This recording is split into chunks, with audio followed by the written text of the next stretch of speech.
in hindsight, this story is pretty embarrassing, but hear me out. It's not easy being the new kid who just moved to town in the middle of the school year.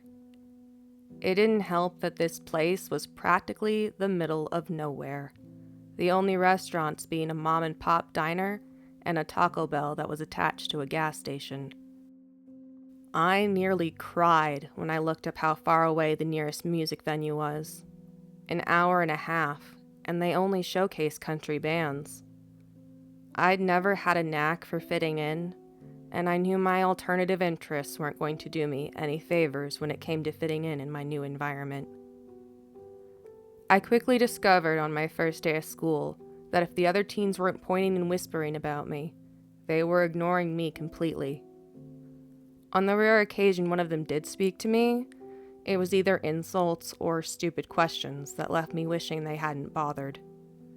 I decided my best course of action was to do my best to ignore them right back. That's why it took me so long to realize someone was speaking to me. Hey you, Earth to New Kid? Her last two words made my head shoot up from my sketchbook. I suppressed a groan as I took out an earbud. I thought I was the only kid still hanging around the school this late on a Friday evening. I just wanted to get some drawing done in the school courtyard before having to go home and have my mom tell me I should try acting and dressing more like the other kids for the 10th time. The short girl with bright blonde hair all the way down to her hips in front of me went on speaking as soon as she saw she had my attention. You look like you could use some advice. She looked me up and down with a sneer as she spoke. Her voice was nasally and grating. Before I could think of a joke about how her advice must be about hair care, she was already talking again. I bet no one has told you about old Miss Riverfield. I raised an eyebrow. I had expected an insult. She continued on without taking a breath. They say if she likes you, she could totally change your life. I nodded slowly. Okay. What subject does she teach? I asked, trying to decide how much I cared. She laughed at me and rolled her eyes. She's not a teacher. She's like a legend. People say that in the silent film era, a girl from this town left for Hollywood after her high school sweetheart cheated on her with her best friend. She made it big as an adult movie entertainer. They filmed that kind of stuff back then too, so don't let adults tell you that people in their day would never. She paused to nod confidently at her own point. Where was I? Oh yeah, she makes it big with no clothes on. News of this travels back to her ex, who's now married with a kid to her old best friend. He watches one of her films, tracks down her info, and starts writing to her. Sorry letters turn to romance letters as the two catch up. He starts making her promises, saying he'll leave his wife for her. He insists that he doesn't care about her career choice, that he just wants her back. I cut her off. What does some old love story have to do with me? My never-been-kissed self was pretty sure the answer was nothing. This isn't a love story, stupid, she huffed. Don't interrupt. You made me lose my train of thought. That's it. Her ex wants her back. She decides to forgive him, packs up all the money she made, and prepares to move back to town. She's super excited, but before she can gossip to anyone about it, he reminds her that he hasn't left his wife yet, so she better be discreet. She books a room in a hotel on the edge of town under a fake name, Miss Riverfield. When she was found murdered in her hotel room, the case soon ran cold. No one came to claim her body, so she was buried under the name that she used to check in. The local mortuary even donated a headstone. Decades later, her ex admitted to her murder on his deathbed. Some say he went on and on about what she did in Hollywood embarrassed and disgraced him. No matter what he said, the old bastard left out one important detail. Her name. I hated how interested I was in this annoying girl's story. "And?" I asked. And what? That's it. That's the story. She's dead and no one knows her name. People say she haunts the cemetery, she said with a shrug. But none of that is the fun part. They say if you visit her grave, way back in the old dark tree-covered part of the cemetery at exactly 3 a.m., she'll talk to you. If she likes you, she'll tell you to make a wish. If your wish would truly make you happy, she'll grant it. If it won't, she goes away and you will never talk to her again. "What happens if she doesn't like you?" I asked. Nothing. You just don't get to talk to her, and you go home having wasted your night. Speaking of wasted time, I don't have time to stand here and answer your questions. I have places to be. She tossed her long blonde hair over her shoulder as she went to leave. I turned my attention back to my sketchbook. I was not sad to see that girl leave, but her story really stuck in my head. I found myself drawing women in old-fashioned clothing, wondering what Miss Riverfield's name really was. What would I wish for if she liked me? What would make me truly happy? Surely it was just some silly old story, yet I still couldn't get these questions out of my head. I didn't sleep that night. My mind was too full of the possibilities of Miss Riverfield's legend. After tossing and turning, I checked the time. 1:27 a.m. I'd had enough. I threw off my covers and got dressed. I wasn't going to be able to focus on anything till I tested out this legend for myself. My mom had always been a heavy sleeper, so sneaking out was easy. The walk through town dampened my mood. This place was so small that you could easily drive through it and not even notice. It had no art galleries, no theaters, no concert venues, not even a bookstore. No wonder I couldn't relate to the kids at school. I was from a completely different world. I reached the cemetery and thought back to what the blonde girl told me. Miss Riverfield's grave was in the old tree-covered part of the cemetery in the way back. I checked my phone. 2:47 a.m. I needed to hurry. I jogged my way to the back of the cemetery and started reading headstones. I found her grave just in time. Miss Riverfield died 1921. There was no birth date. The grave was overgrown, like it hadn't been taken care of in ages. I nervously wrung my hands and cleared my throat. "Hello?" Hello, dear.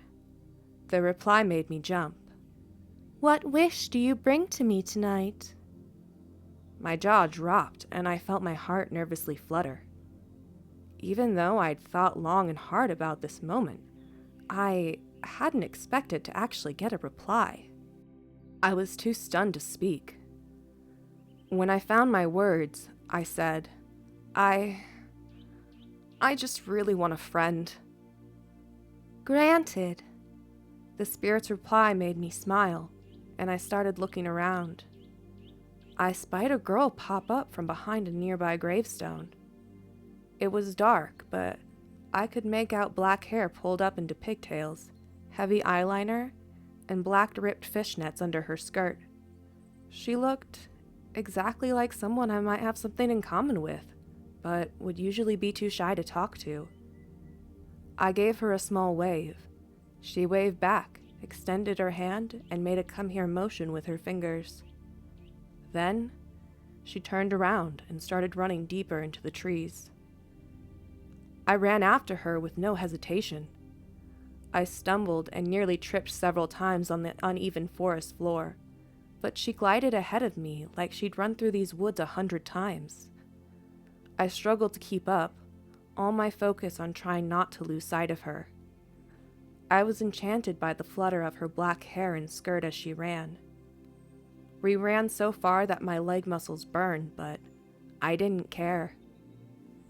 Just when I was afraid I might lose her, she stopped running and started climbing up a tree. I looked up and found a treehouse above her. It was rustic, but looked sturdy. She had almost finished climbing up the tree by the time I made it to the base. I started climbing up after her, but it wasn't as easy as she made it look. I watched her disappear inside the forest fortress as I struggled my way up. I let out a triumphant sigh of relief when I finally poked my head into the treehouse. She must have turned on a light, because the fort wasn't as dark as I was expecting. I noticed that the floor was crinkly and slick as I pulled myself inside. It was covered in a sheet of plastic that extended up the walls and the ceiling. This seemed smart to me. Easy cleanup for snack crumbs and spilled drinks, and it would be waterproof when it rains. The mysterious girl waved at me from the other side of the room where she had lit a camping lantern. My heart thumped.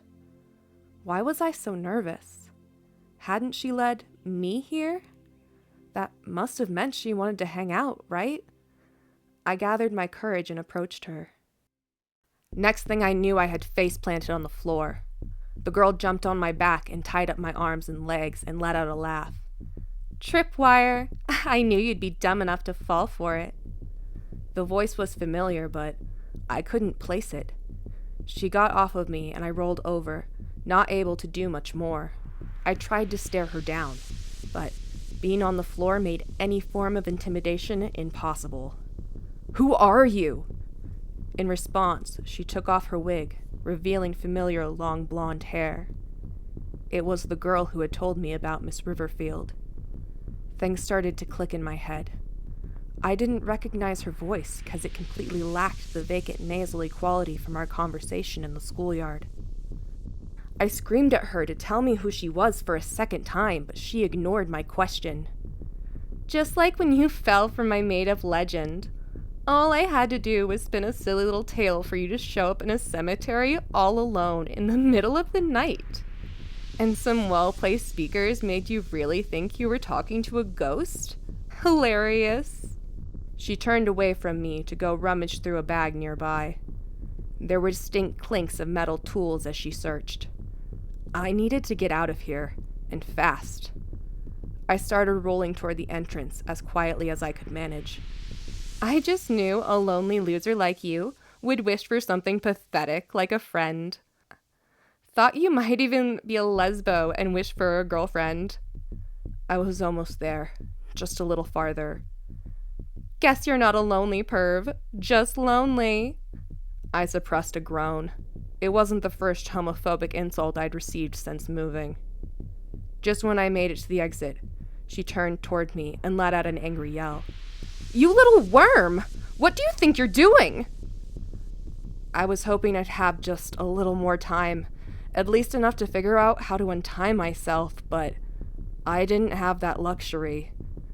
I took a deep breath to gather my courage, then flung myself down the treehouse's entry hole. I hit several branches on my way down. Some were sure to leave bruises, while others scratched at my skin. One nearly knocked the wind out of me. I hit the forest floor, happy to be alive. My relief was short-lived as I looked up to see that crazy girl starting her way down the tree with expert familiarity. I frantically bit at my hand restraints, getting them untied in record time. By the time I had gotten my legs untied, she had almost made her way down the tree. She was close enough now that I could see she was holding a metal hammer in one hand, and her face looked like she was ready to kill. I started running, just blindly hoping I was going in the right direction to get back to the cemetery. The forest around me all looked the same to my untrained eyes, so all I could do was try to keep my path straight. The sound of her footsteps behind me were progressively getting closer, while I tripped and stumbled my way through the difficult terrain. I knew if I fell down, she would catch me for sure. Tears had started to cloud my eyes when I saw the comforting sight of the cemetery ahead of me. My pursuer let out a frustrated scream, and I heard their footsteps slow to a stop. Despite no longer being chased, I didn't stop running till I made it to my house. I fell asleep trembling in fear that night. What was I going to do? Who could I tell about all of this? I knew my mom would just accuse me of being out with a boy if I admitted to sneaking out. She'd probably even shame me for liking it rough if I showed her my injuries. None of the kids at school seemed like they could stand me, so I knew they wouldn't listen. The next Monday at school, I approached the school librarian, Mr. Franklin. Seeing as we were usually the only two in the library, we'd managed to get acquainted well enough that I felt like I could at least ask him a question. After checking in a couple books and having a short chat about their contents, I worked up the nerve to ask, "Mr. Franklin, have you heard of Miss Riverfield?" His weathered face transformed into a wide, nostalgic smile. "Now, that is a name I haven't heard in a very long time. Miss Riverfield was a librarian here back before my time. My mother and my grandmother told me the most marvelous tales about that woman. She smoked, she gambled, she once even wore pants to church. Ladies just didn't do those kind of things back then. Even in her old age, she refused to tell anyone how old she was.